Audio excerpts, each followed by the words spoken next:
this metric ratio between length and width will be a box on the exam. He said that it will not be a box on the exam. He said that the problem is going to be structured differently, so it's like this is good practice because you are still going to have to find the equation and then take its derivative and set it equal to 0 to find critical points. Yeah, that's what I was saying earlier about some people that have taken it have messaged me already about the 10.2 on the exam. My suggestion to you is to know your distance formula, and to, yeah, I guess I would say, like, think of the distance formula and how it relates to calculus, which is kind of vague, but again, I don't want to say too much because I feel it makes me feel bad for the people that have already taken the exam. So we are also given this magic ratio. So we have length divided by the width, it's going to equal √3. They give us that in the problem. Or we just rewrite this as L is equal to W √3. Right, so this is all stuff that's given to us in the problem, except for that with height, but you should know that. And so they want us to find the individual dimensions. So find dimensions of L, W, and H. And so that's our goal. So that means we're going to have to use this volume formula. And you have to think about where we're trying to optimize the amount of gold plating on the box, which is surface area. So that means that we're also going to need our surface area formula, which is surface area of a rectangular box is going to be 2 times length width plus width height plus length height. Which if you don't know that by heart, that's fine, but just think of, you have to add up all the different sides to find surface area. So if you forget that, then that's a way to remember it. So I guess that's all really the information that we were given, and then we also wrote down the stuff that we already know, or we should know in our brains. Our step 2 is to, we want to find an equation that's in one variable, right? Because we can't have everything in length, width, and height. We don't know how to deal with multiple variables. So we need to make it all in one variable. We know that length is equal to W √3, and then we also know that, I should probably use a different highlighter. We know that length is equal to W √3, and we also know that volume is equal to 1,000, meaning that we have everything we need to solve the equation volume equals length width height in order to solve for height, right? Because we can say W equals W, volume equals 1,000, length is equal to W √3, but what is H in terms of W? So what we're just going to do is we're going to solve for H. Solve for H. So we have volume equals length width height. Solving for H, you get H is equal to volume divided by length width. So now we have to think about what could we plug into here in order to get H in terms of just W.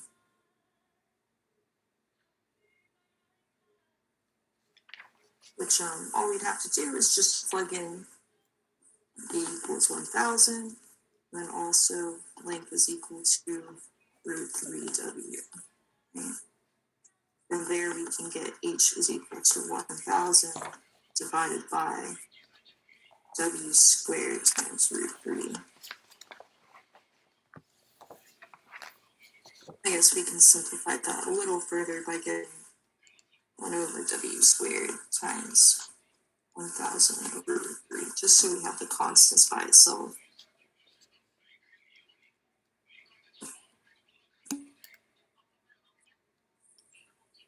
Why is W squared? Because we for L, we plugged in this L is equal to root 3W, and we already had this W under there. So we had W times W is equal to W squared, and then we had that root 3, which is how that root 3 is right here. All right.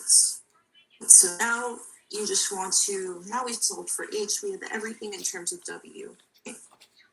So we have just W equals W. We have length is equal to root 3W. And then we also have H is equal to 1 over W squared times 1,000 over root 3. And then we also know that we should also write our volume constant. Our volume equals 1,000 centimeters cubed.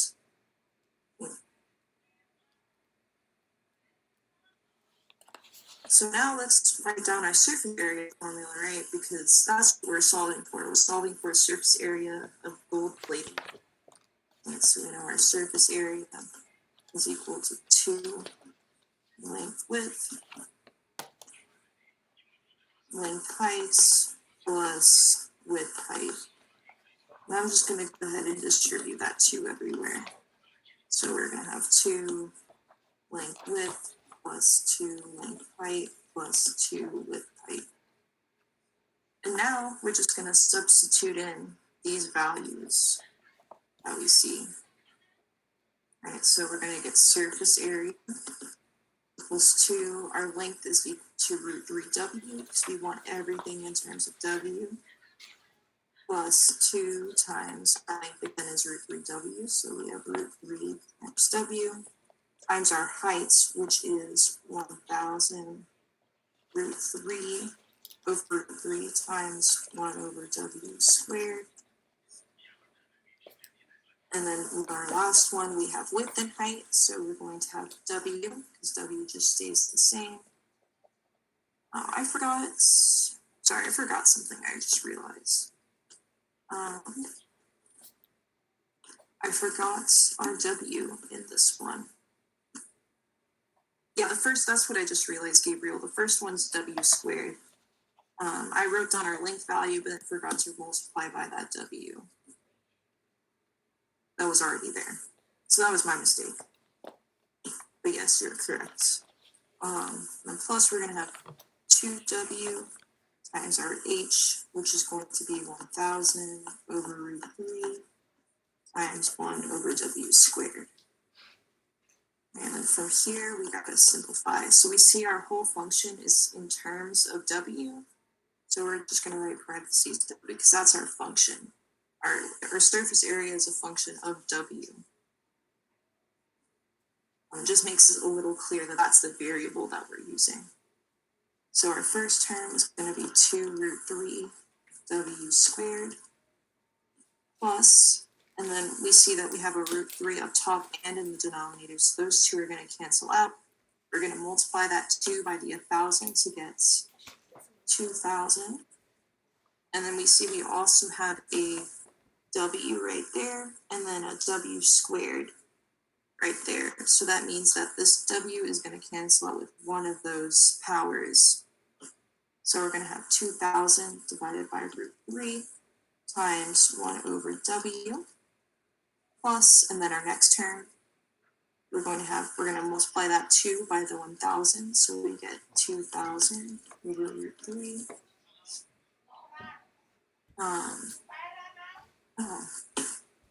I forgot we canceled out that root 3. That's my bad. It should just be 2,000 in this first one. See, that root 3 was canceled out with that root 3 on the bottom. I'm sorry about that. And then our third and last term will be 2,000 over root 3.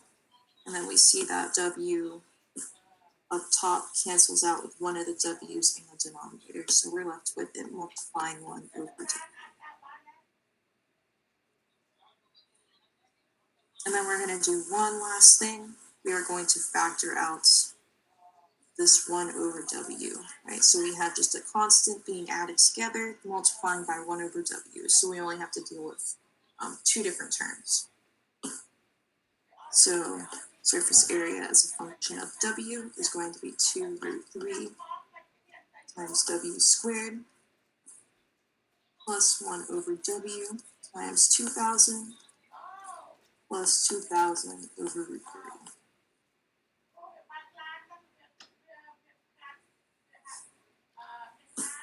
So is there any questions about this? How we found surface area? We basically just wanted to, we knew L as a function of W. We knew what volume was.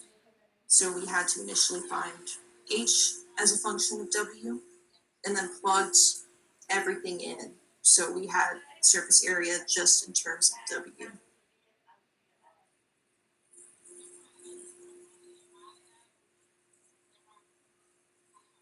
Is there any questions before we move on to the next step?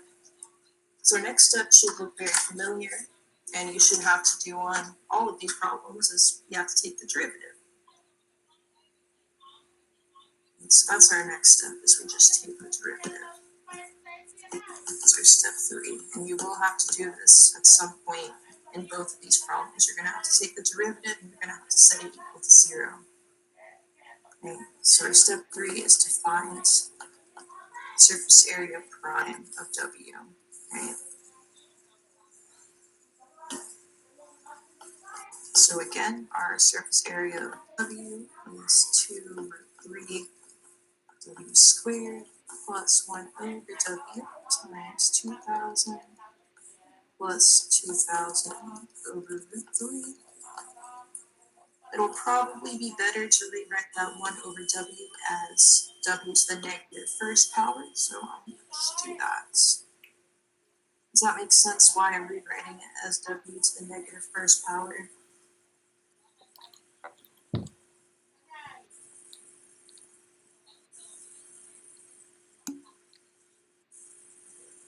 Awesome. Why? So we know something with a negative exponent can be brought to the denominator, like x to the negative first is 1 over x. So if we have 1 over x, we can always rewrite that as x to the negative first, if it helps us. And I do that because we can use power rule with it. It'll be a lot easier for us to use power rule with this, yeah, for derivatives, yeah, because we're about to take the derivative. Exactly. All right, so surface area prime of W. All right, for our first one, we're going to have to use power rule. We're going to bring down the 2 exponents, subtract 1.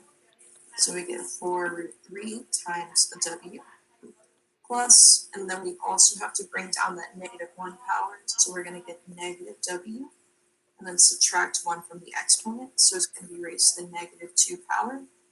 And then we're still going to multiply it by that 2,000 plus 2,000 over 3. Right, and then we're just going to spend a quick second cleaning it up a little bit. So our derivative is going to be 4 root 3 times W minus 1 over W squared times 2,000 plus 2,000 over root 3. Right, so this is what we are looking for, our derivative. And from here, how would we find our critical point? That's what we're going to do in our next step. Why did I leave the end alone? Because you can add them together, you can multiply the left side by root 3 over root 3. But then it would be 2,000 root 3 plus 2,000 all over root 3. Like, you can't simplify more than that, so I just left it as is. It's a constant, but it's being multiplied by this 1 over W squared. So, or I guess over here, before we took the derivative, it was being multiplied. So whenever you take a derivative, you can bring out the constant in front of the variable, and then take the derivative of the variable. If the constant was alone, not being multiplied to a variable, then it would go to 0. But in this case, since there's that variable next to it, it stays. Yeah, and Gabriel, you're totally right. Our next step is to set it equal to 0. So we're going to set the surface area of W, or the derivative of it, equal to 0. So SA prime of W is equal to 4 root 3 times W minus 1 over W squared, 3,000 plus 2,000 over root 3 equal to 0. My first instinct is to bring this 1 over W squared to the other side. Okay? So we're going to have 4 root 3 times W is equal to 1 over W squared times 2,000 plus 2,000 over root 3. Does that make sense why I did that? I guess you'll see in a second, but if we do that, then we can multiply both sides by W squared, right? Multiply both sides by W squared. And we see that W squared can cancel out with that W squared on the bottom. Right, so now we're going to be left with 4 root 3 times W cubed is going to be equal to 2,000 plus 2,000 over root 3. Right, so we're just left with that W cubed on the left side. And then we want it by itself, so we're going to divide by 4 root 3. Divide by 4 root 3. Right, so now we're left with W cubed. It's going to be equal to 2,000 over 4 root 3 plus 2,000 over root 3 times 4 root 3.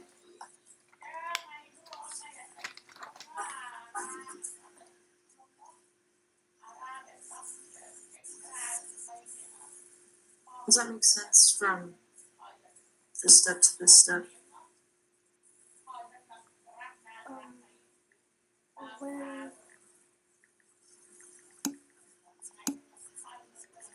Sweet.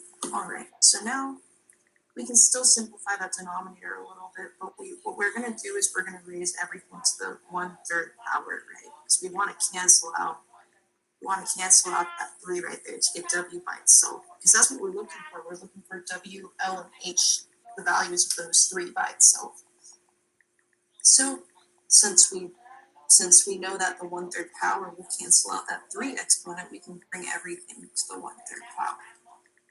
So W cubed to the 1/3 is going to be equal to, I wrote that a little too high, 2,000 over 4 root 3 plus, I'm going to simplify that bottom of the second fraction, because root 3 times root 3 is 3, and then 4 times 3 is 12. So we get 2,000 over 12, all raised to the 1/3 power.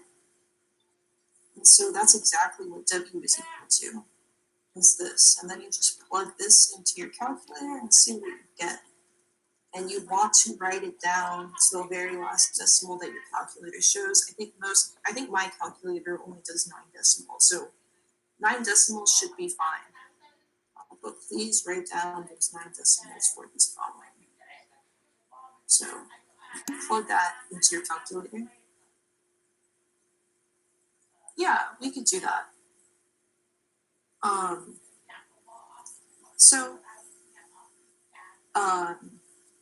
So yeah, if we plug this into your calculator,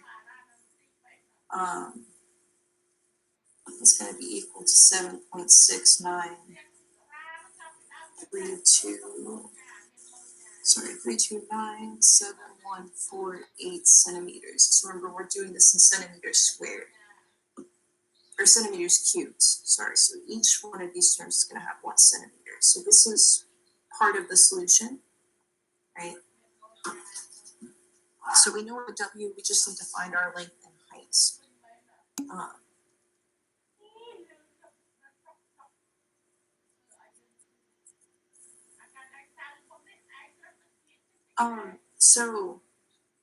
So we already have that 4 right here.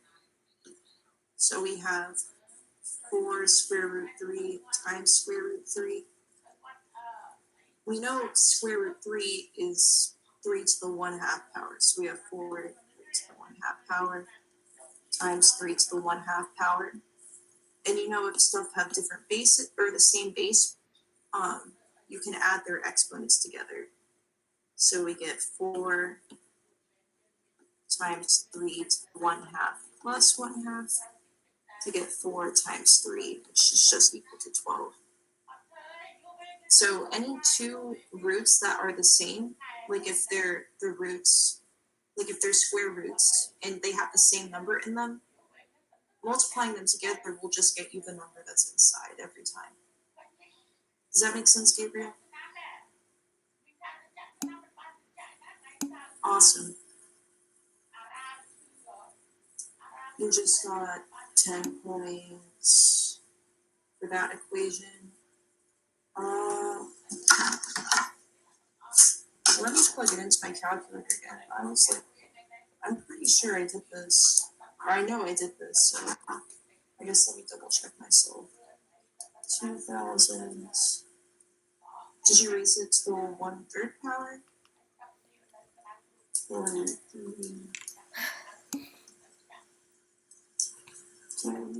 I'm trying to think if I left a negative sign, so oh no, negative sign canceled out that. Plus 2000. Did you use the alpha y equals buttons, or did you just use the division button?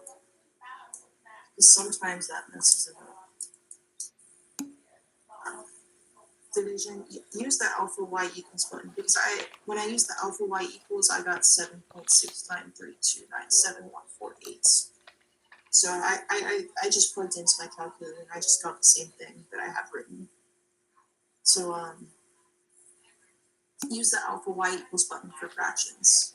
It's a good practice because sometimes calculators do weird stuff with division if you don't use parentheses explicitly when using the division button. But they do it when you use alpha y equals, so it's just, that's why I would get in the habit of using the alpha y equals for fractions instead of the division.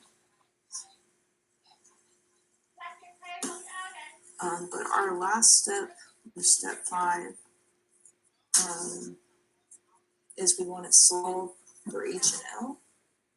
So we're going to solve for h and L.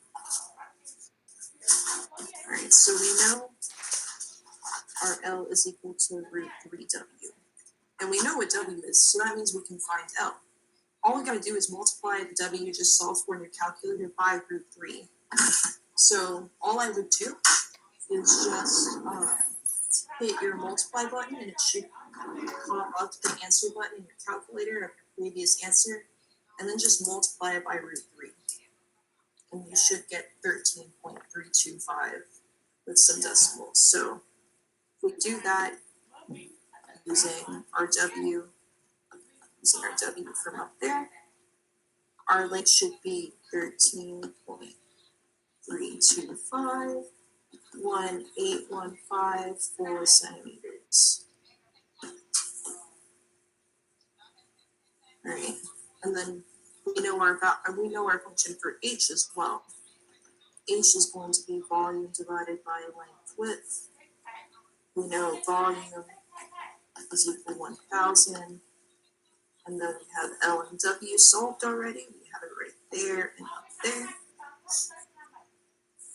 So we know H is going to be 1,000 divided by length and width. I don't really want to write out those decimals. I guess I can write them to the second place, but just keep in mind, whenever you're solving for H, you want to have all of those decimal places. You don't want to round them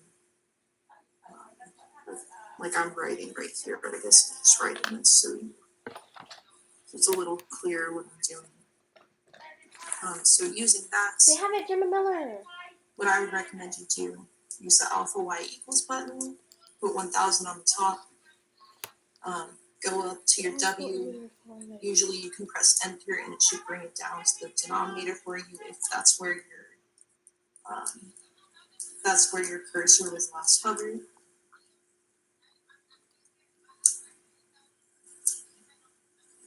this one? I don't know why it's not doing it for me right now, but Equal 18. so you have 1,000 on top, and then you can just type it in, which might take a second, but it shouldn't take more than a minute.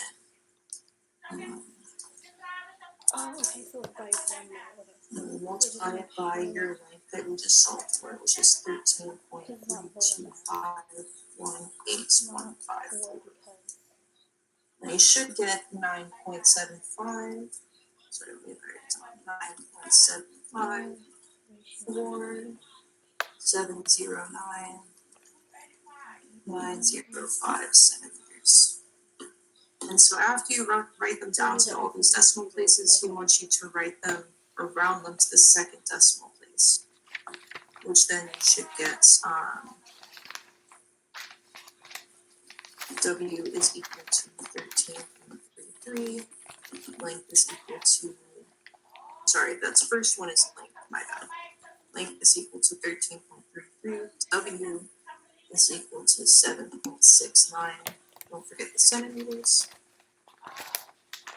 And then H is equal to 9.75 centimeters. You will probably take some points off. 9.6. So did you plug in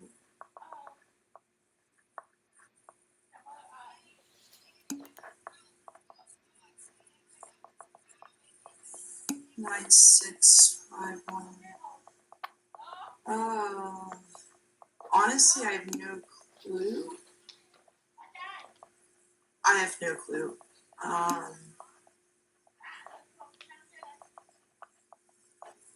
I mean, you plugged in this exact thing using the alpha y equals button.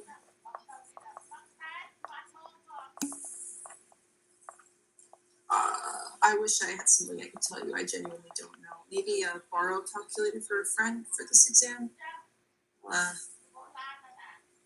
But I don't know. I wish I could tell you more. The alpha y. So the alpha, if you have a TI-84, I don't know about. I have a TI-84 Plus Silver Edition, but I think all TI-84s have this button. There should be a green button that says alpha.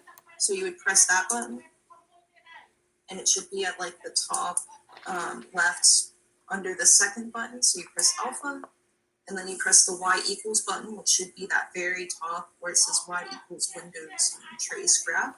So y equals is the first button, you press y equals, and then a little menu should pop up that says n divided by d, un divided by d, and then you just click enter on that first one, and then you should get a fraction.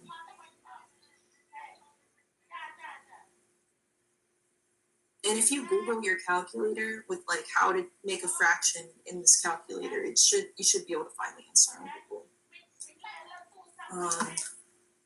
Sorry, I am running.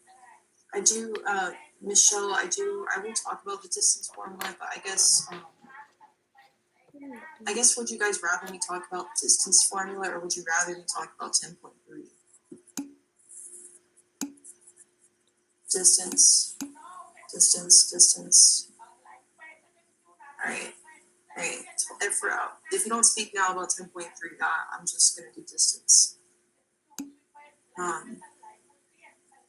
What is distance for? It's just something I suggest that you know, because I have a feeling it might come up on the exam for Wednesday. I'm not going to go too in depth for it. I really encourage you guys to do research on optimizations problems, various ones, but knowing the distance between different things, different functions and whatnot is very useful.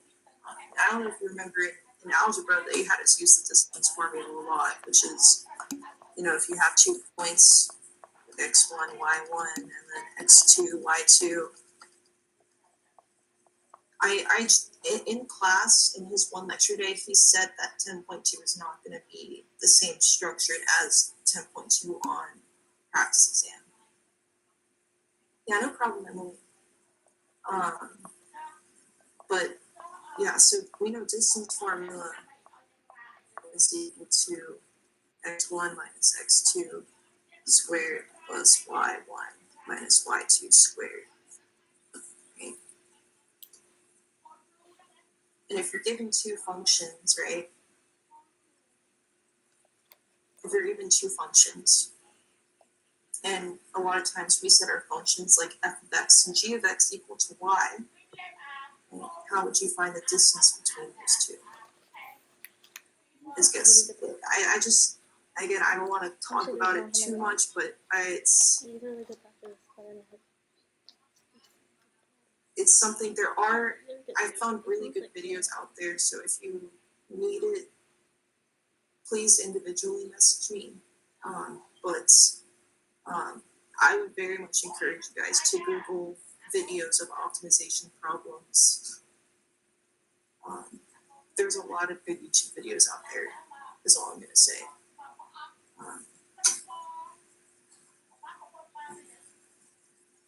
I genuinely don't know if I'm making sense or not, because I'm very conflicted. I hope you guys understand why, but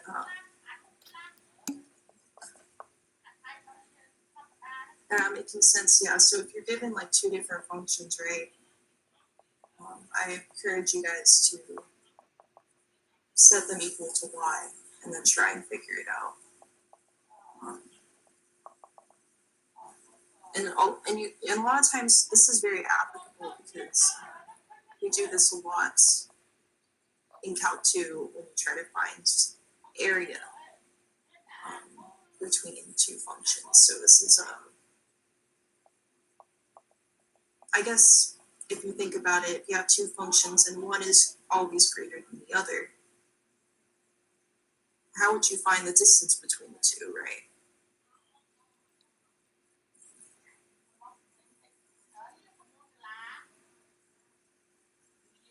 I'm curious to see what you guys think, because then maybe I can point you in the right direction.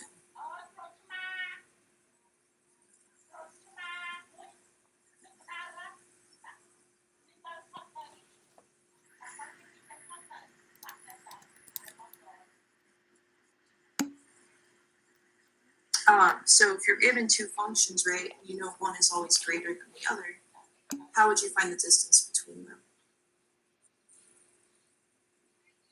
No, he said that it wouldn't be like it would. The problem would be different than the one on the practice exam.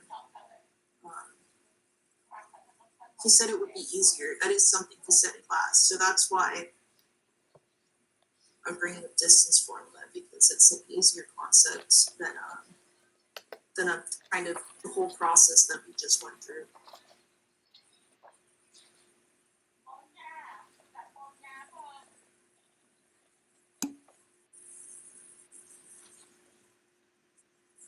Yes, yeah. Practice distance formula. Try to think about kind of Michelle. You wouldn't take 2 points because you're trying to find the shortest like if you're trying to find like the shortest distance between two functions, or if you're trying to find the biggest distance between two functions. Usually that wouldn't be a question, but distance usually is the shortest.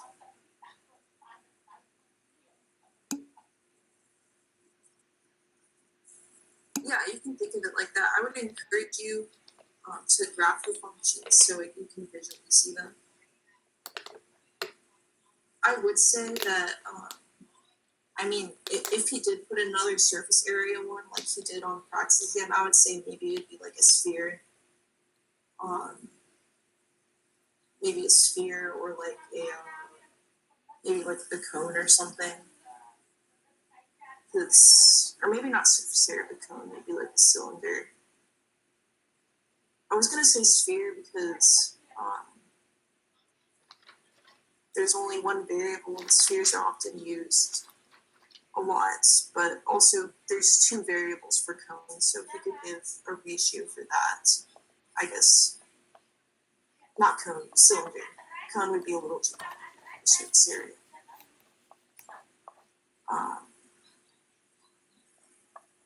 But yeah, they are fair game for sure. He could definitely put it on the exam. I mean, I have no clue what exam. I mean, the question might be completely different. I really don't know. For 10.2, he does like to fold. Yeah, that's what. I wish I was a little more prepared for. Like I said, I didn't take him for Calc 1. I took him for Calc 2, 3, and OTE. So I'm sorry I wasn't super helpful on 10.2 as I could have been, but I'll definitely be prepared next time I ask for Calc 1. Yeah, that's really all I have to say on distance. Just think about distance in relation to calculus. Right? Maybe Google some optimization problems relating to distance. Oh, thank you, Evelyn. I try to be. I'm also trying not to be unfair to people that have already taken it.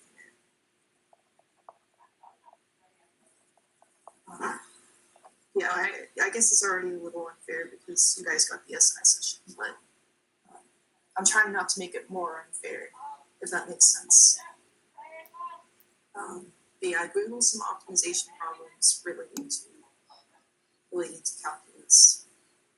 Yeah, just kind of, I'm trying to make it as fair as possible, but sometimes it's not. So it is just like that, unfortunately. Again, I guess I'm not going to send any notes to the group because they're already in the group. Yeah, some of the other tests were in their favor. That is true. It kind of is balanced out. It's all unfair equally. Yeah, basically. I do want to say one thing for people that are still there. Dr. Norrie did message me about the email I just sent out, and he wants me to cover exam 11 on Thursday. So I will probably do that. I'll probably actually extend the SI session to where I'll have like 30 minutes before and 30 minutes after. Maybe like the first 30 minutes I'll do review, and then for the normal SI session time I'll do exam 11, and then I'll have it 30 minutes later, and then I'll do review for exams because I'm not allowed to hold SI sessions after May 3rd, after the last day of class. And I know you guys have your final exams on May 5th and 7th, so I do want to give you guys the opportunity to ask questions about exams you're going to retake. And I will probably also hold a session on that last day on May 3rd. That's the last day I'm able to. I'm not sure what time yet, but it will be late, maybe in the afternoon or evening on Monday. I'll probably take a poll. And it'll probably be 2 hours where you guys can just come ask questions, we'll work problems out. Is that something you guys are interested in? Both those two things? Awesome. Okay. Yeah, because I know a good chunk of you are planning on retaking exams, so I really do want to prepare you guys for those. Awesome. All right, well, I do have to go. Thank you guys for coming. I'm sorry I can't stay late today. Are you still able to chat with us too and group me? Yeah, of course. If you have questions in the group me, I can answer you, but I'm not allowed to hold sessions. I probably also won't be responding on the day of each exam. So on May 5th and May 7th, I probably will refrain from talking in the group meeting. No problem. Thank you, everyone. Thanks for coming. But I do really gotta go. Thank you, everyone. I'll see you guys.